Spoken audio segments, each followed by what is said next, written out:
Not gonna lie, it was terrifying. But if I hadn't overcome these 5 huge fears, I never would have had my most profitable year yet. Starting with the first fear, which you've probably felt too. A few years ago, I was at my breaking point. Just thinking about Instagram gave me paralyzing anxiety.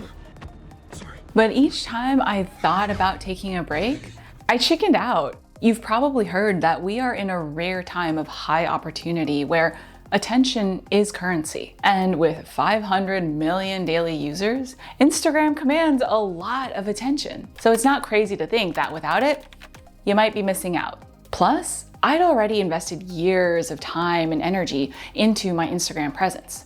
At one point, I'd even hired a social media team, but it just didn't feel right for me. Even though I'm an engineer by training, I absolutely believe in listening to your intuition. And my intuition was giving me a big hint that yours probably gives you too. I found myself consistently putting off posting on Instagram because I just felt so much resistance to it. Sometimes when you feel that way, you can outsource the thing. But I tried that and I didn't like it.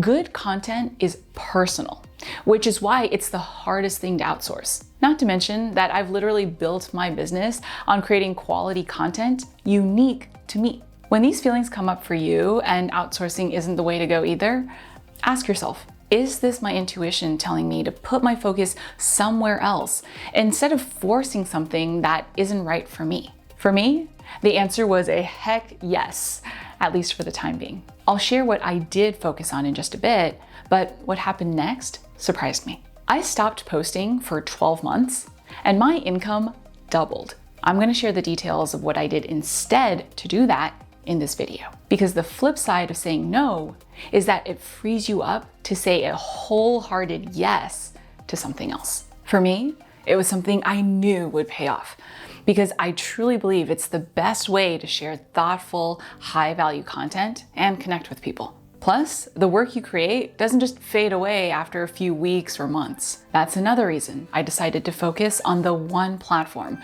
where content I posted years ago still helps people find me. It's not that Instagram is a bad place to focus your attention. Plenty of people crush it there because you can make any platform work for you. The key is that you enjoy it so that you can get the best results from it. High five to that. For me, that's the platform we are on right now.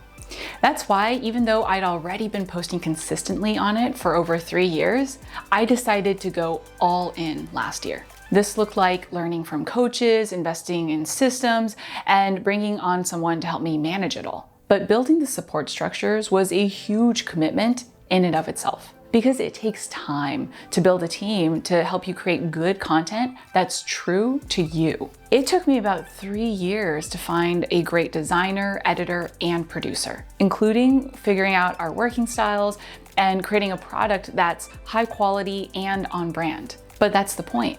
When you give yourself the grace to focus your time and energy on one area, you will get better results. It's how we grew past 20,000 subscribers last year. Not only that, we had some of our biggest wins too, with a few of our videos crossing 1,000 and even 2,000 views within the first 48 hours, which had never happened before. There's no way we would have been able to do all that if I hadn't made the decision, I'm going all in on YouTube.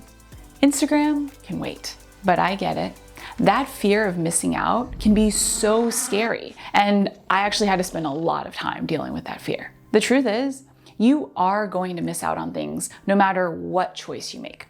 So you might as well be intentional about it. Because if you try and do everything, you'll end up missing out on the success your focus could have brought you. But as confident in my choice as I might sound now, I was actually grappling with a huge decision. Because Instagram has traditionally been a 6-figure source in my business. So I was afraid that I would lose money if I stopped posting on it. I'll talk about what actually happened in just a second. But first, what I didn't do.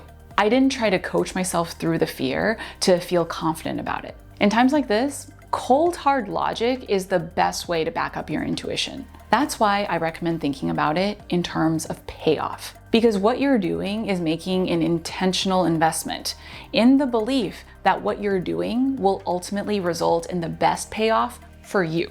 As long as you've thought through your options and made your choice the way we've talked through, there's only one variable left that feeds the fear you might lose out on time and money. You can't guarantee that the results you want will happen on your timeline. The problem is, that's the exact opposite of most teachings online, that it's all about getting rich fast. Honestly, even having been at this for 10 years, I still fall prey to this mindset from time to time because we are inundated with this idea. But there's a smarter way to get rich, and reminding myself always helps me shift back and overcome the fear of losing out. I'm not afraid of you. It's the same way Warren Buffett became one of the richest people in the world. The story goes that Jeff Bezos once asked him, "Your investment philosophy is so simple.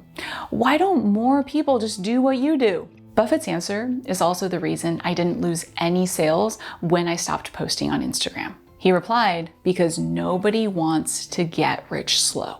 It's the same reason Facebook changed its motto from move fast and break things to move fast with stable infrastructure. Zuckerberg knew that when you build something you don't have to fix 10 times, you'll grow a lot faster, even if it can feel slower initially. I kept on reminding myself of that when I was building my YouTube team, because I would get frustrated that things were going a lot slower than if I just did it myself. But I'd already seen how some of the other systems that we'd invested in prior years were paying off last year. So I knew that even if it took longer than I'd like, the same thing would eventually happen here. It's an underrated skill, but it is key to being able to grow your business. Being able to keep at something until it works out. But it won't even have a chance to happen if you let this next fear take over. How often have you thought, if I have to keep doing this thing, I am not going to enjoy my business? I never wanted this for you.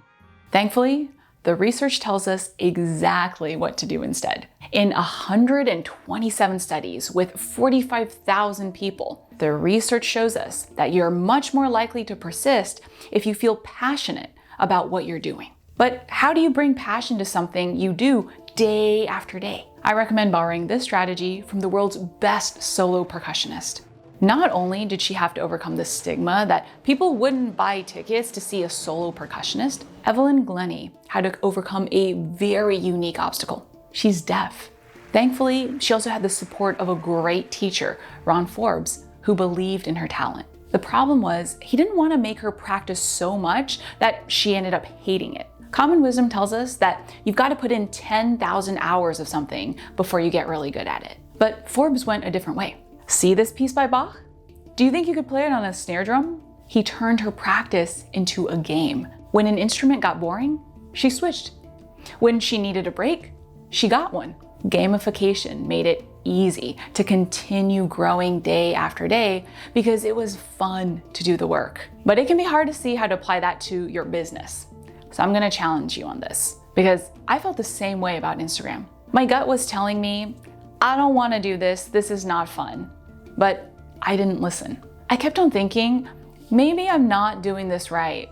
Something must be wrong with me. But when I finally found the courage to quit Instagram, I was also able to focus more on the things that actually brought me joy, which then made me more productive, like setting up my mobile app, making more content for YouTube, and creating new products. In fact, I had so much fun, I created 3 new products last year. There is no one way to make a business work. You're gonna quickly figure out what you enjoy and what you don't.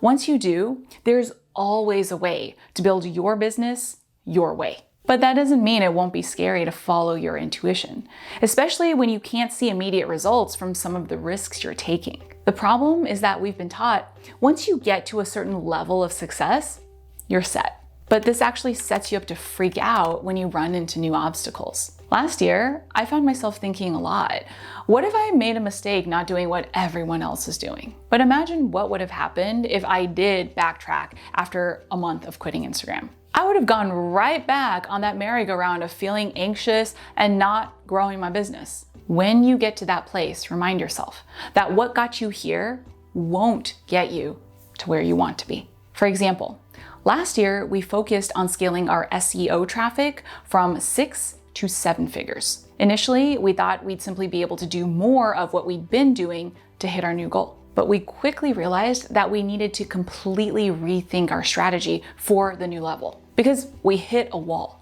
People don't talk about this, but this is not unique to me. Every time you clear a level, the game gets harder. It's like that saying, new level, new devil. And I don't know about you, but I hate feeling like I don't know what's going on. For a lot of last year, it seemed like my intuition had led me astray because we were stumbling to figure out the next step.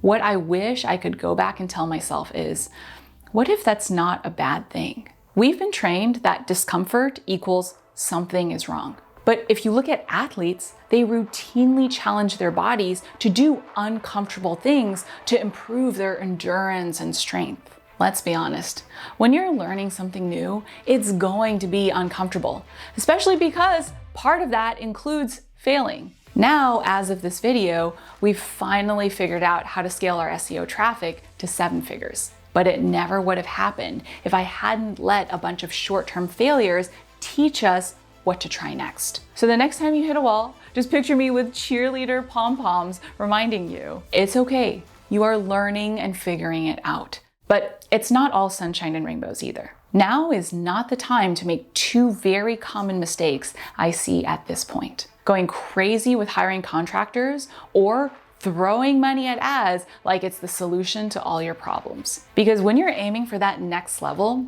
you should absolutely plan for the best case scenario, but you should also prepare for the worst. That includes how you're gonna handle what others will think. It sounds kind of silly, but it's a very real problem because social media literally programs us to try and seem like we have it all. This really messed with me when I first quit Instagram. I was so afraid that a potential client would go to my page to see if they wanted to hire me, but then they'd see that I hadn't posted in a year and then think, maybe not. Plus, because I haven't really ever focused on growing my audience on Instagram, I was afraid people would look at my following and think that I wasn't big enough. But if I had given in to that fear and ego, I would have missed out on the most important revelation I had last year. There are 2 different directions you can go with your social media presence. The first way is all about chasing your numbers.